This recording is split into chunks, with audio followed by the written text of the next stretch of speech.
Hello students, आज हम फिर आपके सामने एक नए एस्से के साथ आए हैं या फिर हमने ऑब्जर्व किया है कि मैक्सिमम स्टूडेंट्स के लिए आइल्स प्रिपरेशन में एस्से राइटिंग सबसे ज़्यादा चैलेंजिंग पार्ट है। हम कोशिश कर रहे हैं कि इस प्रिपरेशन को हम आपके लिए सिंप्लीफाई कर सकें और थोड़ा सा इंटरेस्टिंग बना सकें। हम अपने हर वीडियो में एक एस्से उठाते हैं और हम एक सिंपल सैम्पल के थ्रू, एक सिंपल बट स्कोरिंग सैम्पल के थ्रू आपको एस्से राइटिंग समझाते हैं। अपने इस वीडियो में हम एस्से का फ्रेमवर्क डिस्कस करते हैं, सेंटेंस स्ट्रक्चर डिस्कस करते हैं, बहुत डिटेल में नहीं करते, कुछ अनकॉमन वर्ड्स को डिस्कस करते हैं। हम देखते हैं कि वो कैसे कॉन्टेक्स्ट में फिट होते हैं और इस तरह से हम एस्से की लर्निंग को सिंप्लीफाई करने की कोशिश करते हैं। चलिए देखते हैं कि हमारे आज का एस्से क्या है। In some cultures, children are often told that they can achieve anything if they try hard enough. What are the advantages and disadvantages of giving children this message? यहाँ हमसे ये पूछा जा रहा है। इसका बहुत सिंपल सी बात कही गई है यहाँ पे। कुछ कल्चर्स में बच्चों को अक्सर ये बताया जाता है, children are often told, कि वो कुछ भी अचीव कर सकते हैं अगर वो बहुत मेहनत करें तो। Try hard enough, अगर वो प्रचुर मात्रा में हार्ड वर्क करें। इसके क्या एडवांटेजेस हैं और क्या डिसएडवांटेजेस हैं, मतलब इस मैसेज को पास ऑन करने के क्या एडवांटेजेस एंड डिसएडवांटेजेस हैं। सबसे पहले हम ये समझते हैं कि इस एस्से का टाइप क्या है। ये एडवांटेजेस एंड डिसएडवांटेजेस टाइप एस्से है। हर एस्से की तरह हम इसकी शुरुआत एक इंट्रोडक्शन से करते हैं और एंडिंग एक कंक्लूजन से करते हैं। बीच में इस एस्से में हम सिर्फ 2 बॉडी पैराग्राफ्स लिखेंगे। नॉर्मली भी हम 2 या 3 बॉडी पैराग्राफ्स ही लिखते हैं। पहले पैराग्राफ में हम एडवांटेजेस लिखेंगे और दूसरे बॉडी पैराग्राफ में हम डिसएडवांटेजेस लिखेंगे और फिर उसे कंक्लूड कर देंगे। हमेशा की तरह हम शुरुआत करते हैं इंट्रोडक्शन से। इंट्रोडक्शन की शुरुआत मैंने एक जनरल स्टेटमेंट से की है, उसके बाद मैंने एस्से की स्टेटमेंट को ही पैराफ्रेज किया है और एंड में मैंने अपने इंट्रोडक्शन को क्लोज किया है। चलिए देखते हैं मैंने क्या लिखा है। The messages children are given decide how they look at themselves and the world around them. In some communities, younger ones are assured that they can attain the highest possible goals if they work with dedication. The merits and demerits of passing this message need to be evaluated. बहुत मुश्किल नहीं है। पहला sentence में देखिए मैंने passive voice का use करके सेंटेंस बनाया है। हम जिस तरह के मैसेजेस अपने बच्चों को पास ऑन करते हैं वो डिसाइड करते हैं कि बच्चे खुद को और अपने आसपास की दुनिया को किस नज़र से देखते हैं। कुछ कम्युनिटीज़ में हमें जो स्टेटमेंट दी गई है उसमें कल्चर्स वर्ड का यूज़ किया गया है, मैंने कम्युनिटीज़ लिख दिया है, कोई ख़ास फर्क नहीं पड़ता। यंगर वंस माने बच्चे, आर अश्योर्ड, उन्हें ये भरोसा दिया जाता है that they can attain the highest possible goals, कि वो हाईएस्ट पॉसिबल गोल्स अटेन कर सकते हैं अगर वो डेडिकेशन के साथ काम करें। The merits and demerits of passing this message need to be evaluated. इस चीज़ के मेरिट्स और डीमेरिट्स को इवैल्यूएट करने की ज़रूरत है। अच्छा, यहाँ मैं आपको याद दिला दूँ कि हम इंग्लिश लैंग्वेज और कम्युनिकेशन से रिलेटेड सब कुछ सिखाते हैं। हमारे कुछ कोर्सेज हैं आइल्स और पीटी की training, spoken and written English, ये हम स्कूल के बच्चों से लेकर अधेड़ उम्र के लोगों तक को ये ट्रेनिंग देते हैं। आप किसी भी उम्र के हैं, आप हमारे पास आ सकते हैं। हम आपको राइटिंग और स्पीकिंग में बिल्कुल परफेक्ट पारंगत बना के वापस भेजेंगे। पब्लिक स्पीकिंग, हमारे यहाँ आपको पब्लिक स्पीकिंग की ट्रेनिंग भी दी जाती है, तो आप हमें कांटेक्ट कीजिए और आई कैन अश्योर यू कि आप निराश नहीं होंगे। चलिए आगे चलते हैं। ये इंट्रोडक्शन हो गई। अब जैसा कि मैंने आपको बताया कि हम बॉडी पैराग्राफ 1 को डिस्कस करेंगे। हम बॉडी पैराग्राफ 1 में इस प्रैक्टिस की कि हम अपने बच्चों से ये कहें कि वो दुनिया में कुछ भी अचीव कर सकते हैं अगर वो हार्ड वर्क करें। इस मैसेज को पास ऑन करने की प्रैक्टिस के एडवांटेजेस डिस्कस करेंगे। चलिए देखते हैं। It is crucial in some cultures to constantly motivate children to work hard and tell them to have big dreams to make them self assured individuals. According to these cultures, it is a very positive way of bringing up a child. For such a child moves forward with faith and fearlessness. When parents and other elders tell a child that the child can accomplish any goal by working hard, the child may develop a belief system of diligence and self-trust. Maratha King Shivaji's mother, Jijabai, would constantly motivate him. Later in his life, he became one of the most illustrious kings of India. It happened only due to his mother's encouragement to set big goals for himself. सो यहाँ मुझे positives discuss करने हैं.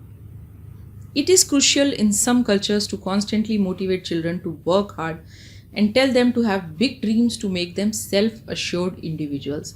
Crucial means very important. बहुत important है कुछ cultures में कि वो लगातार constantly mean लगातार अपने बच्चों को motivate किया जाता है, मतलब हार्ड वर्क के लिए, और टेल देम, और उनको बताया जाता है कि वो बड़े सपने देखें, to have big dreams, to make them, उन बच्चों को बनाने के लिए self assured individuals. Self assured कौन होता है? जिसमें कॉन्फिडेंस होता है, जो अपने पे भरोसा रखता है. तो ऐसे कल्चर्स में बच्चों को बताया जाता है कि वो हार्ड वर्क करना चाहिए उन्हें और बड़े ड्रीम्स देखना चाहिए. According to these cultures it is a very positive way of bringing up a child. For such a child moves forward with faith and fearlessness. In cultures के अकॉर्डिंग टू दीज कल्चर्स माने इन cultures के हिसाब से ये बहुत ही positive way है of bringing up a child. Bringing up माने एक बच्चे के पालन पोषण के लिए. फॉर सच अ चाइल्ड, यहाँ फॉर का मतलब है क्योंकि. ये फैन बॉयज़ का एक हिस्सा है.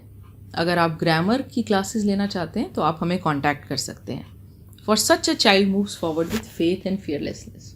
इस तरह का बच्चा फेथ माने विश्वास के साथ और फियरलेसनेस निडर होकर आगे मूव करता है. When parents and other elders tell the child that a child can accomplish any goal, जब पेरेंट्स और बाकी बड़े लोग बच्चे को ये बताते हैं कि बच्चा कोई भी गोल अकम्प्लिश कर सकता है बाय वर्किंग हार्ड, मेहनत करके, द चाइल्ड में develop a belief system of diligence and self trust. बच्चा में डेवलप माने चांसेस हो जाते हैं कि वो एक बिलीफ सिस्टम माने उसकी एक सोच बन जाती है कि वो मेहनत और सेल्फ ट्रस्ट की एक सोच बन जाती है उसकी. उसके बाद मैंने एक एग्जाम्पल दिया है शिवाजी का. शिवाजी को कौन नहीं जानता, और शिवाजी के इतने महान बनने में उनकी माँ की एनकरेजमेंट का क्या रोल था ये भी सब जानते हैं. बस यहाँ मैंने इसी बात को मेंशन किया है, आप इसे पढ़ सकते हैं. चलिए अब हम आते हैं बॉडी पैराग्राफ 2 पे. इस तरह की अप्रोच के डिसएडवांटेजेस क्या हैं, मतलब इससे क्या नुकसान हो सकता है, ये मैंने इस पैराग्राफ में लिखा है. On the other hand this attitude may harm if either message is not passed on or taken wisely. This kind of teaching can make a person too goal oriented which may take fun out of a person's life. Moreover, sometimes such an attitude can make a child overconfident, which may have drawbacks. A person may lose money, venture into endeavors without proper preparations or waste too much time on a bad idea. So यहाँ मैंने ये लिखा है, देखिए सबसे पहले तो मैंने अपने पैराग्राफ की शुरुआत की है on the other hand. On the other hand देखते ही मेरे रीडर को ये समझ आ जाता है कि अब मैं कॉन्ट्रेडिक्टरी व्यूज़ देने वाली हूँ. दिस एटीट्यूड में हार्म, ये एटीट्यूड हार्म भी कर सकता है if either message is not passed और टेकन वाइजली. या तो मैसेज को बहुत समझदारी से पास ऑन ना किया जाए या लेने वाला उसे वाइजली समझदारी के साथ ना ले. This kind of teaching can make a person too goal oriented. इस तरह की टीचिंग एक इंसान को टू गोल ओरिएंटेड माने कुछ ज़रूरत से ज़्यादा ही गोल पे ध्यान देने वाला बना सकता है. कि जब हम बच्चे को बार बार ये समझाएं कि तुम हार्ड वर्क के द्वारा कुछ भी अचीव कर सकते हो, तो शायद उसका दिमाग हमेशा कुछ ना कुछ अचीव करने में ही लगा रहे. विच में take fun out of person's life, जिससे इंसान की ज़िंदगी से फन टेक आउट हो जाए, माने बाहर निकल जाए. मोर ओवर, अगर आप आईएलटीएस राइटिंग में अच्छा स्कोर करना चाहते हैं तो आपको ये पता होना चाहिए कि आप अपने एस्से का फ्लो किस तरह मेंटेन करते हैं. On the other hand, more over, इस तरह के यूजेजेस से हम एस्से को की कनेक्टिविटी और उसका फ्लो मेंटेन करते हैं, जो एक बहुत ज़रूरी एस्पेक्ट है एक एस्से में. मोर ओवर लिख के मैं अपना अगला पॉइंट प्रेजेंट कर रही हूँ. Sometimes such an attitude can make a child over confident which may have drawbacks. A person may lose money, venture into endeavours without proper preparation or waste too much time on a bad idea. इस तरह के जो बार बार की preaching है बच्चे को कि तुम हार्ड वर्क से बड़ा कुछ अचीव कर सकते हो, वो बच्चे को थोड़ा सा ओवर कॉन्फिडेंट भी बना सकता है. एंडेवर का मतलब है कुछ मुश्किल, कुछ इनिशिएटिव लेना, राइट. वेंचर इनटू एंडेवर का मतलब है किसी मुश्किल काम में हिम्मत से एंटर करना, और वो किसी भी चीज़ में बिना सोचे समझे जंप कर सकता है या फिर एक बैड आइडिया को बहुत देर तक परस्यू कर सकता है. अब बारी है एस्से को कंक्लूड करने की, माने कंक्लूजन पैराग्राफ लिखने की. उससे पहले मैं अपने नए व्यूअर्स को अपने बारे में थोड़ा सा कुछ बता दूं. मैं एक सॉफ्टवेयर इंजीनियर हूँ. मैंने एक बड़ी सॉफ्टवेयर कंपनी में काम किया कुछ साल और उसके बाद मैंने अपना एक बिज़नेस स्टार्ट किया और ये मेरा सेकंड वेंचर है जिसमें मैंने अपनी लाइफ का सबसे ज़्यादा सेटिस्फाइंग काम किया है, which is teaching and guiding. चलिए अब हम कंक्लूजन पे आते हैं। इन कंक्लूजन, यहाँ मैं एक बात रिपीट कर दूँ, मैं अपने हर वीडियो में ही ये बात करती हूँ कि कंक्लूजन में हम कोई भी नई बात नहीं करते। कंक्लूजन एक किस्म से एक निचोड़ है, रीडर को एक इंडिकेशन है कि हमारी बात यहाँ पूरी होती है और हमारा ऐसे ख़त्म होता है। इन कंक्लूजन से मैं अपने रीडर को एक इंडिकेशन दे रही हूँ कि ये कंक्लूडिंग पैराग्राफ है। It is vital to encourage children to work hard to obtain big goals, for it can help them become capable people in the future. In addition, it is vital to apply any knowledge judicially to avoid any complications. It is vital to encourage children to work hard to obtain big goals का मतलब है कि बहुत ज़रूरी है, vital माने बहुत ज़रूरी है कि हम बच्चों को ये एक्सप्लेन करें कि वो हार्ड वर्क करके बड़े बड़े गोल्स अचीव कर सकते हैं। For it can help them become capable people. ये चीज़ मदद करेगी उनको काबिल इंसान बनाने में फ्यूचर में। हम लोग सुबह 5 बजे उठ के इस ऑडियो वीडियो को रिकॉर्ड करते हैं, पर कोई ना कोई गाड़ी चलाता हुआ, हॉर्न बजाता हुआ निकलता ही है। एनीवे, जो है सो है। इन एडिशन, इसके साथ साथ it is vital to apply on any knowledge. बहुत ज़रूरी है कि हम किसी भी नॉलेज को जुडिशली होता है सोच समझ के, वाइजली अप्लाई करें टू अवॉइड एनी कॉम्प्लिकेशंस, जिससे हम कोई कॉम्प्लिकेशंस अवॉइड कर सकें। एडवांटेजेस और कॉम्प्लिकेशंस दोनों ही हम अपने एसे में दे चुके हैं, तो हम बहुत शॉर्ट में हमने इसको कंक्लूड किया है।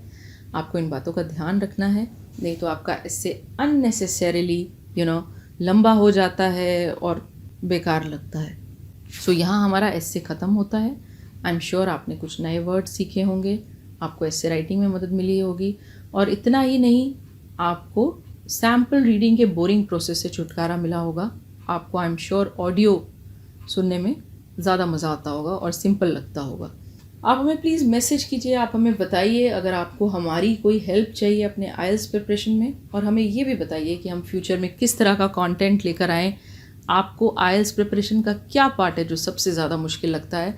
आप हमारे वीडियोस हिंदी में चाहते हैं या इंग्लिश में चाहते हैं, प्लीज़ ये भी आप हमें बताइए। अगर आपको हमारे वीडियोस ऑडियोज़ अच्छे लग रहे हैं तो प्लीज़ इन्हें शेयर कीजिए, हमारे चैनल को सब्सक्राइब कीजिए। हम ये तो नहीं कहते कि हम परफेक्ट हैं, पर आपकी मदद से हम बेटर हो सकते हैं। Bye, have a good day.